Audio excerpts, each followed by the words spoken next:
Pinaigtig pang lalo ng COMELEC ang kampanya nito laban sa mga epal na politiko. Ito'y matapos na manawagan ang COMELEC sa publiko na tumulong sa pagbabantay sa mga politikong lumalabag sa tuntunin sa paglalagay ng kanilang mga campaign materials.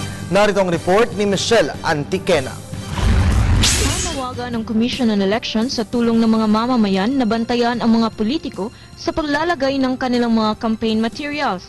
Sa pagharap sa media ni Attorney Wilfred J. Balisado, Regional Director ng COMELEC 11, sinabi nito na kailangan nila ang tulong ng mamamayan sa pagbabantay sa mga politiko at party list na kung saan-saan lang naglalagay ng kanilang mga posters. Sa nakita ko, merong mga pakonte-konte nasa poste yung mga steel post natin.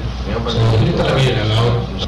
Help us in our campaign against these epal politicians. Kasi it's gaining really recognition and importance sa mga tao na kahit paano mahihiya mo din yung mga politicians na ito. Anya, dapat alamin ng mga kakandidato ang mga lugar na dapat at hindi dapat lagyan ng mga posters. Dapat nalaman natin kung saan dapat kayo mga walang posters. Yung mga tulay, beaches, waiting sheds, mga other public structures, airports, terminals, bus terminals, sa mga pier natin, exempted ho yan. Walang posters dapat dyan.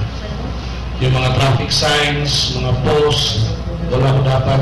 Even mga sidewalks, even yung mga school premises, yung mga fences along the schools, wala ho dapat mga posters dyan. So mas yung mga traffic signs, road signs along the highway. Kasi I have been to places in the past election.